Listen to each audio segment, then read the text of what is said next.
दोस्तों नमस्कार, मैं जगन्नाथ गौतम सियासत हिंदुस्तान यूट्यूब चैनल पर आपका स्वागत। दोस्तों मैं एक बार फिर आपके सामने हूं और मुद्दा फिर ये है कि जिस तरीके से आंदोलन के बाद गोदी मीडिया आंदोलनकारियों के पीछे हाथ धोकर पड़ गया है, उनके खिलाफ गंदी गंदी खबरें चला रहा है और आंदोलनकारियों को राष्ट्र विरोधी बता रहा है। और दोस्तों इतना बड़ा आंदोलन जिसके सामने सरकार को घुटने टेकने पड़े, उसको ये गोदी मीडिया जायज़ बता रहा है। और गोदी मीडिया का भी मानना है कि जो आंदोलनकारी थे उनके साथ सख्ती होनी चाहिए और उनको सबक सिखाना चाहिए। दोस्तों जो लोकतंत्र का ये चौथा पाया कहलाता है मीडिया यानी प्रेस, इसमें कितनी गंदगी भरी गई है। इन गोदी मीडिया से जुड़े पत्रकारों के दिमाग में कितना गंदगी है, ये कितने लोकतंत्र विरोधी हैं।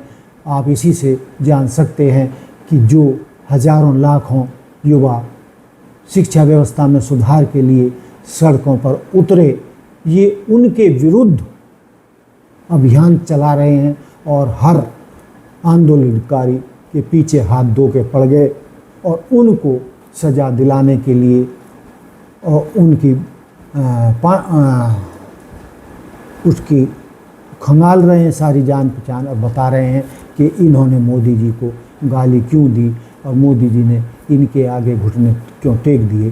कहने का लब्बो लिबाव है कि कई लोगों का ये मानना है कि जो छात्रों को कामयाबी मिली और उन्होंने एक जायज़ मुद्दे पर सरकार को झुकाया और शिक्षा व्यवस्था में सुधार के लिए नीट पेपर लीक ना हो, उसको ख़त्म करने के लिए और आगे हमारे नौनिहाल आत्महत्या ना करें, उसको रोकने के लिए जो आंदोलन शुरू किया था, ये गोदी मीडिया के पत्रकार उन आंदोलनकारियों के पीछे ही पड़ गए हैं। और सरकार एक बार फिर सरकार की गोद में बैठकर सरकार को खुश करने के लिए रात दिन लगे हैं। और जिस तरीके के बयान और इनकी खबरें निकल कर सामने आ रही हैं, सचमुच में वो राष्ट्र विरोधी हैं, ये लोकतंत्र विरोधी हैं।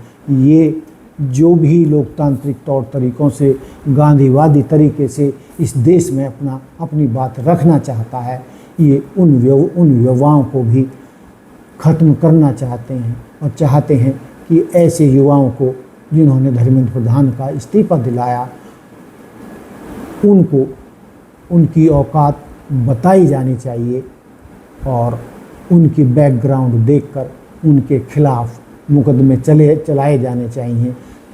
दोस्तों कोई पत्रकारिता के क्षेत्र में इतना गिर जाएगा किसी ने सपने में नहीं सोचा था। इसीलिए दोस्तों मैं कुछ हमारे दर्शकों की हमारे पास मैसेज आए हैं कि जिस तरीके का आंदोलन जंतर मंतर पर शिक्षा में सुधार के लिए किया गया था, एक ऐसा ही आंदोलन नोएडा फिल्म सिटी में जाकर इन गैर जिम्मेदार गोदी मीडिया जो पैसे के लिए गू भी खा सकते हैं, किसी की गुलामी भी कर सकते हैं और पत्रकारिता को टके के भाव बेच सकते हैं, इनके खिलाफ भी एक आंदोलन की ज़रूरत है। अब यार इतना दिल्ली जंतर मंतर पे प्रोटेस्ट हो ही रहा है, तो एक प्रोटेस्ट तो यार गोदी मीडिया के अगेंस्ट भी बनता है। नोएडा फिल्म सिटी में इनके ऑफिसेज हैं, वहाँ पर भी एक पीसफुल डेमोक्रेटिकली एक प्रोटेस्ट इनके अगेंस्ट होना चाहिए, क्योंकि जो आज ये प्रोटेस्ट करने पड़ रहे हैं ना, मेरे हिसाब से सबसे ज़्यादा जिम्मेदार गोदी मीडिया है। तो इनके ऑफिसेज के पास कुछ हज़ार लोग प्रोटेस्ट करने जाओ ताकि इन्हें समझ आए और तुम्हारे मुद्दों को ये जेन्युइनली उठाएं। लेकिन दोस्तों लोगों का ये भी कहना है कि ये जो दुष्ट प्रवृत्ति के गोदी पत्रकार हैं और जो उस आंदोलन की अच्छाइयों को धूमिल करने में रात दिन लगे हुए हैं, इनके खिलाफ भी एक गांधीवादी तरीके से आंदोलन तो बनता है। यानी लोग कह रहे हैं कि फिल्म सिटी में जाकर जो इनके मीडिया हाउस हैं, चैनल हैं, वहाँ पर भी धरना देना ज़रूरी है, जिससे इनको भी अकल सिखाई जा सके और इनको भी समझाया जा सके कि तुम लोकतंत्र के खिलाफ, और जो लोकतंत्र का चौथा पाया होता है, जो उसकी जिम्मेदारी होती है, तुम उसके खिलाफ सरकार की गोद में बैठकर घटिया पत्रकारिता कर रहे हो। तुम्हारा भी इलाज ज़रूरी है।